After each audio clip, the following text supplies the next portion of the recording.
Здравейте на всички! Вие сте с новото реалити предаване Бай Ганьо в чужбина. Работата е много сериозна. Абе, взимайте така. Както да е.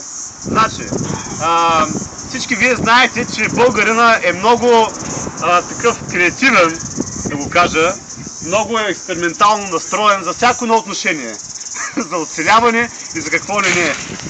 Стига на какъв е това българ, човек. Той за мен е оставилка. Така, искаме да ви кажем следното нещо. Макар и българина да отиде в чужбина, ние пак правим разни неща, които са типично български. Само нафта. Я такова, написни това нещо. Не. Оп. Така. Сигурен съм, че след този клип отново коментарите във Facebook ще бъдат... Ластаривица, моля! Така, сигурен съм, че след този клип отново ще има много наредби. Извинявам се, но съм изпил няколко бири. Сигурно ще има много наредби, много лоши коментари отново. Ще кажа, тия селяни, простаци. Ето го, котето пак. Внимай да не се отдавиш, ей! Но както да е. При нас по легото с малко вода, бе. Така. Продължаваме, защото много ме разконцентрират да видите. Днеска е неделя и почиваме. Пила ракия, брат. Днеска е неделя и почиваме.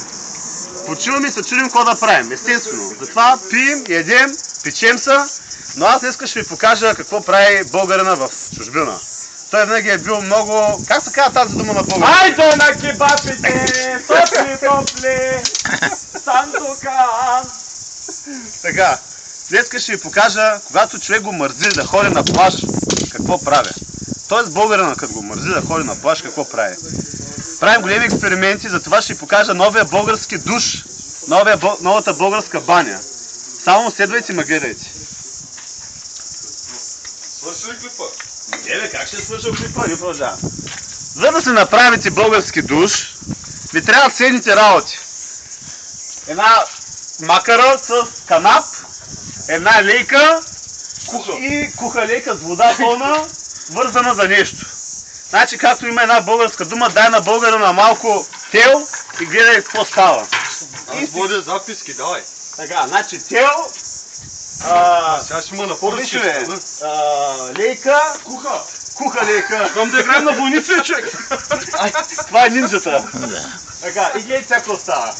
Гледайте ли? Аз правя записки, да.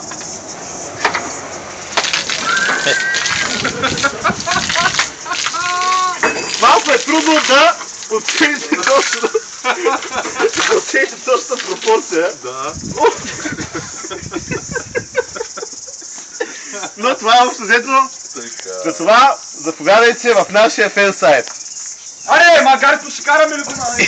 Изобщо даже не знам дали имаме фен сайт. Само вакуци... Моля ви се, във Фейсбук не много плювайте много. Ние просто се чудим какво да правим.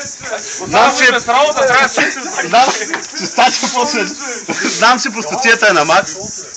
Но, какво се прави?